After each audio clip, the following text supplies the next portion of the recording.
French Quarter when she happened to meet up with a rather dashing young gentleman by the name of Monsieur Jacques de Saint-Germain. And the two of them begin to talk, and they begin to partake of a beverage called absinthe. If you've ever heard of absinthe, you may know that it was for many years banned in the United States because of its purportedly hallucinogenic effects. I think a lot of that has been refuted or disproven in recent times, but a very potent liqueur nevertheless. So they take to drinking and to conversing, and she'd gradually become rather disoriented as the night would wear on, until eventually she would pass out cold and would be in need of being escorted home. Monsieur de Saint-Germain, ever the gentleman, would agree obligingly to carry her home to his home, this lovely house that we see diagonally across the stairs. When she comes to, later on in the evening, she discovers herself upstairs in the main bedroom, sprawled out on the bed, with Monsieur Saint-Germain leering over her. He flashes her a very broad smile when she discovers that his canine teeth are extended down and come to two very sharp, almost dagger-like points. She lets out a blood-curdling scream and runs to the door. Down the stairs she runs, through those doors, and down the street, of course, is where the police catch up to her. That's a backstory, basically. Backstory. She was understandably afraid that maybe the police may not believe her story. Nevertheless, deciding to err on the side of caution, the police make an appointment for her to see a sketch artist who, following her description, would make a composite rendering, a drawing of Monsieur de Saint-Germain, and posters are put up around the city with the caption, "If you've seen this man, please notify police." But no one ever does, and as days become weeks, as weeks become months, as months become years, the trail goes completely cold, and no one's really sure to this day whatever happened to Monsieur Jacques de Saint-Germain. It appears to be largely an unsolved riddle, a mystery. What we do know is that there are many stories that are told here about town. Many of them, like the ones I'm sharing with you this evening, are part of a very extensive literary tradition. Others are more, shall we say, fable-like and are passed along by word of mouth, as in from a grandparent to a grandchild. One such fable, going back to the city's early history, involved a member of the French court of King Louis XV.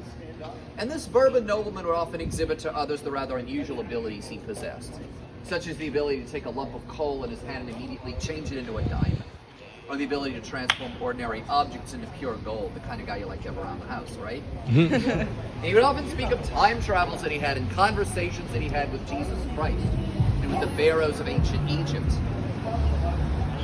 The name of this mysterious nobleman? The Comte de Saint-Germain. Isn't that interesting? So who was this Bourbon nobleman? Could he have been some enigmatic deity figure from some exotic religious practice? Did he really possess these superhuman abilities?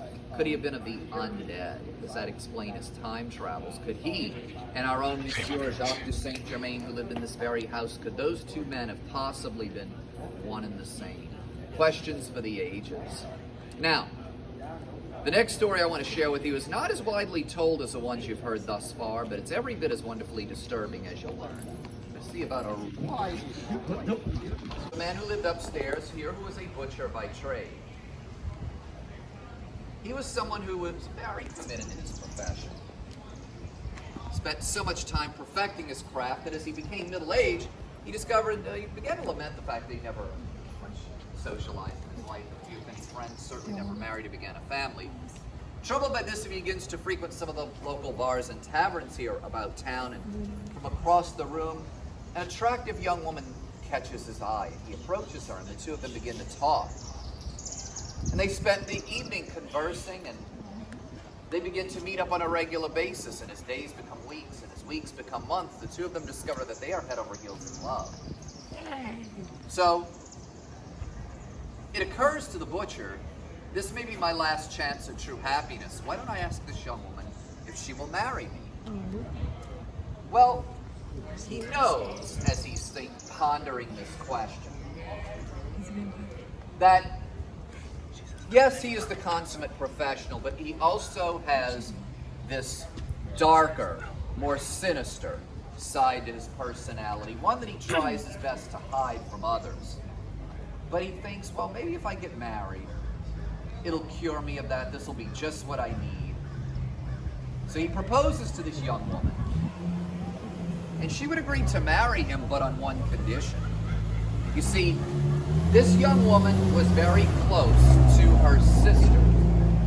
The two of them, you might say, were absolutely inseparable, and she would agree to marry him only if he would agree to allow her sister to move in with them.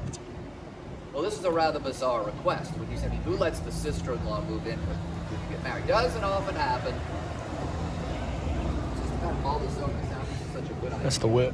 But again, he comes back to this same thought. This may be my last chance at true happiness. Sure, why not? Yes, she can move in with us. You then have living upstairs the butcher, his wife, and the sister-in-law. Downstairs, different family living there, two separate residences. I want to tell you about the folks who are living downstairs. They were rather, shall we say, inquisitive folks. People like to listen in on other people's business, like to put their ear to the wall or ear to the ceiling, as the case may be. But what they would hear would be most disturbing to them: fights, arguments, some of them quite heated. They would hear what would sound like furniture being tossed about the room or dishes being thrown and broken. But nothing could have prepared them for what they would encounter on one particular evening as they sat at their dining room table, about to say their grace before dinner. A loud thud is heard above their heads, followed by this strange sort of scraping or dragging sound, which was kind of odd. And then after about 10 minutes of complete silence, there rang out a blood-curdling scream, followed by another loud thud. And then, as they look up at the medallion above their heads, they notice that on there is a small deep red stain that wasn't there before. One that appears to be growing larger and larger until this thick, deep red liquid begins to slowly drip down the chandelier, splatter down onto the dining room table. Immediately they jump to their feet. My God, he's killed them both. As they run down to a nearby police station, police arrive here.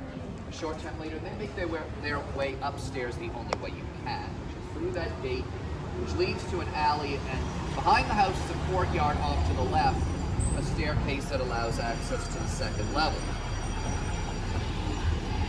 Curiously, the door is open. They enter first a large living space area, main parlor, off to the far corner of which is a doorway leading into the dining room. And as they enter the dining room, they notice that there's this long, exquisitely decorated and furnished dining room table with all the fine china and crystal, at the head of which is seated the butcher, his arms, his legs, his chest, even his face completely covered in blood. What have you done with those women, they asked. He didn't speak a word. He just points a finger to a corner of the room. As the officers turn, they notice that in the far corner of the room is this large wooden packing crate.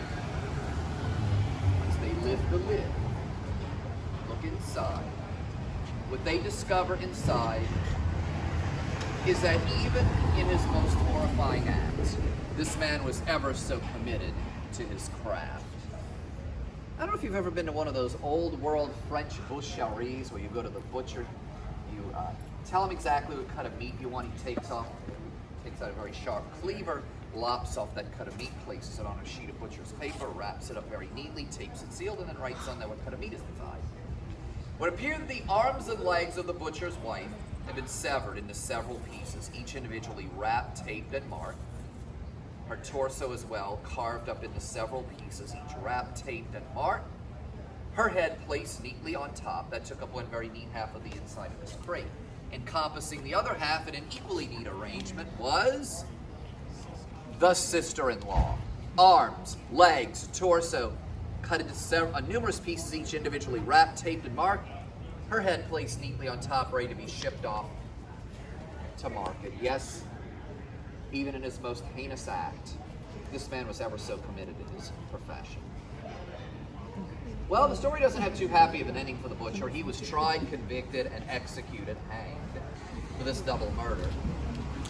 There's a little bit more to the story, though, you see, because I have it from several sources, and the family who lives downstairs in this house today, they will tell you that on a certain night of the year, I believe it's in the month of July, you may be seated at the dining room table, and something may prompt you to look up at the medallion above your head, and as you do, you may see on there a small deep red stain that wasn't there before, one that appears to be growing larger and larger until this very thick, deep red liquid begins to slowly drip down the chandelier and slowly splatter down onto the dining room table, and then it disappears. But this, they say, happens every year on what has been theorized to be the anniversary date of the double murder that took place in this house. They say that it's one of those apparitions that will sometimes follow a particularly gruesome killing. Another thing they say, the moral to this story, don't let the sister-in-law move in when you get married, or don't marry a lunatic who has lots and lots of knives, however you choose to look at it. But if you join me to our next stop, I want to lead you in the direction of a house which is a place where some people believe an actual vampire killing. Vampire house, vampire house, vampire house. Example of a shotgun.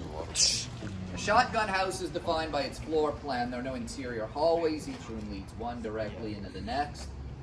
And the doors inside sort of line up, so theoretically you could shoot a gun in through the front door and the bullet would exit straight through the back door without ever hitting anything along the way. This began as It's a long-ass double house, shotgun, which is like a two skinny addresses lawn. under a single roof. Some point in the early 20th century, an interior wall was taken out, and this was made into a single address. By the early 1990s, though, this house was the home of two men who lived here, one of whom was related to a very prominent and powerful local New Orleans family. They were very well liked among the neighbors, and so there was a source of concern to some when it appeared that the vehicles owned by both men were parked right here in plain view outside of the house, and yet newspapers were piling up outside of the front door. The shutters are open and mail was beginning to spill out of the little mail slot onto the front steps that you see. Well, this is so unusual. How could they allow this to happen? It's very unlike them. Finally, one of the neighbors works up the nerve to place a call to the local police station. Listen, we think you should come by and check on our neighbors. We want to make sure nothing terrible has happened here. So sure enough, a couple of weeks later, a pair of NOPD officers arrive at this address and they knock at the door.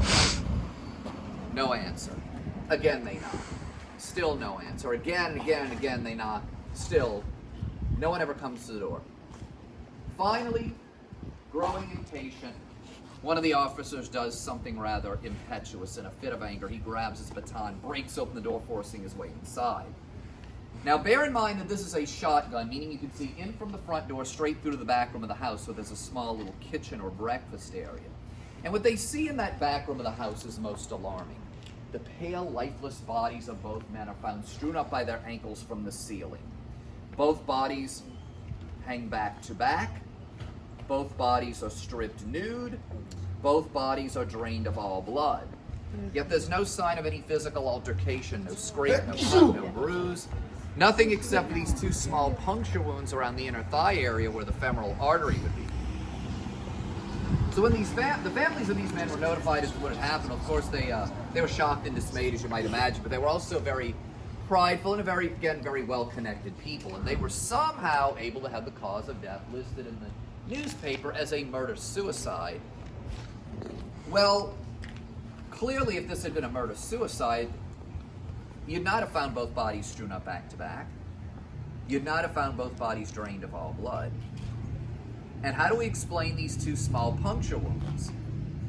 Let's just say that there are essentially two theories as to what took place in this house. The first is that what happened here was a vampire cult murder, or a blood cult murder. We know there are such things as vampire cults. The people who belong to them are human just like you and I, except they suffer the delusion that if they do not drink living blood, that they will die. Yeah, they're real people. Now, bear in mind, this is the early 1990s. This is the height of the whole vampire cult craze. Anne Rice, a local novelist who passed away late last year, she's at the height of her fame due to her novels having to do with vampires and other esoteric subjects. At the time, there's a nightclub over on Decatur Street called The Crystal. And they would say if you go to there on any particular night of the week, you might notice from across the smoke-filled room two shadowy figures with the wrist of one up to the mouth of the other. This is what's called a bloodletting exercise. So what some people believe is that these men were visited by members of a vampire cult who essentially tricked them into participating in this bloodletting exercise, one that went horribly wrong, resulting in the deaths of both men. Others say no, what happened in this house is not a bloodletting exercise, but an actual vampire killing. Now, Without even getting into the question of whether vampires really exist, we know that all throughout Europe, the 18th and 19th centuries, there were vampire inquisitions, and that people who were as much as suspected of having practiced vampirism were often brutally impaled, usually without as much as a fair trial. So imagine this, you are living in Europe at the time, and you're a vampire, of course. Don't you think it'd be in your best interest to maybe get as far away from there as you possibly can? So imagine this, you're a vampire, you're on a boat bound for North America. Where are you going to choose as your point of destination? Are you going to go to some middle American town where all the bars close up at 2 a.m.? Are you going to go to some East Coast city where you're hearing about witch trials that are taking place? Or are you going to come to a place with this generally live and let live attitude toward these things? Oh, and by the way, the bars never close up at night. The nightlife is 24/7. I was talking to a bar owner here in the French Quarter not too long ago who was telling me that about, 20 years prior, there was a hurricane threatening the coastline of Louisiana. It did not hit us directly, but upon decree of the mayor, all non-essential businesses were to be shut down. So this bar owner had to go out and rush out to a nearby hardware store to purchase a new lock for his bar, because as it turns out, the door to his bar had neither been closed nor locked for some 11 years prior to that. Yes, if you were a vampire fleeing Europe at the time, New Orleans would be your ideal destination. And some will tell you that you may not know on a night like tonight whether the person walking beside you, across the street from you, or seated at the bar next to you may be of the undead persuasion. Now, I'm not here to say that what happened in this house necessarily was or was not an actual vampire killing, or that vampires as we think of them really do even truly exist. What I'd like to do instead is to leave it up to your better judgment to decide for yourselves which of these two theories you think makes the most sense. Importantly, the most notoriously haunted of them all. Haunted ass hotel. Even more so than the Place d'Armes, if you can imagine that. People who are especially sensitive to paranormal energy will take the energy inside of the main lobby of this hotel is absolutely palpable. Bottles will rearrange themselves behind the bar. Lights will turn themselves off and on. And just beyond the main lobby is the twin cypress staircase. That's part of the original structure.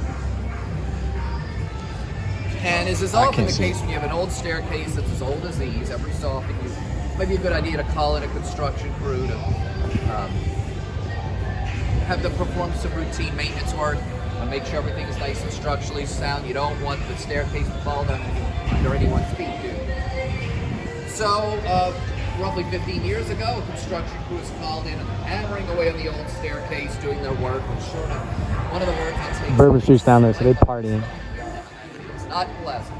So he cut himself. Yells out the predictable expletive, but he immediately feels this rather sharp stinging sensation across the back of his neck, and when he turns, there's nothing behind him. The room is completely empty. Thinking that is strange, at the end of the day, he goes to the hotel concierge and tells his story. The man behind the desk gets a bit of a chuckle out of it because he knew exactly what happened here. See, this building was not always a hotel, but in fact it began in the 1700s as a grand ballroom, where many of the early debutante balls, some of the early carnival balls were once taking place. But by the end of the century, this building had fallen vacant and would exchange ownership several times over the course of the 19th century until finally, by the 1880s, this became the property of the Sisters of the Holy Family, a rather activist order of nuns. They had many duties here about town, foremost of which was the education of the children. There are actually classrooms inside this building at one point in time, if you can imagine that. Classrooms. And anyone who would have attended an old Catholic nunnery school at that time would happily tell you that on any given day, that Mother Superior would be pacing about the hallway, yardstick in hand, just waiting to swat any misbehaving child. So I guess the point to be made here is if you ever do find yourself staying here at the Bourbon Orleans, it might be a good idea to mind your P's and Q's, but you may never know who may be watching, or for that matter, listening. So yeah, that was basically it. There's a few other stories we missed. My brother Alec told me there's this one where there's this actor who played men and women in the plays, but she photobombed. So just look up New Orleans actor ghost photobomb picture. There's also a ghost that there's another picture that was photobombed. I don't know if there's an article on that one, but then look up La Laurie. which is like this horrible lady who owned like a big ass house, but she like tortured slaves and kept them in her attic, bro. It was pretty crazy, bro. Read about that, bro. But then like it's like haunted or something now. I don't know.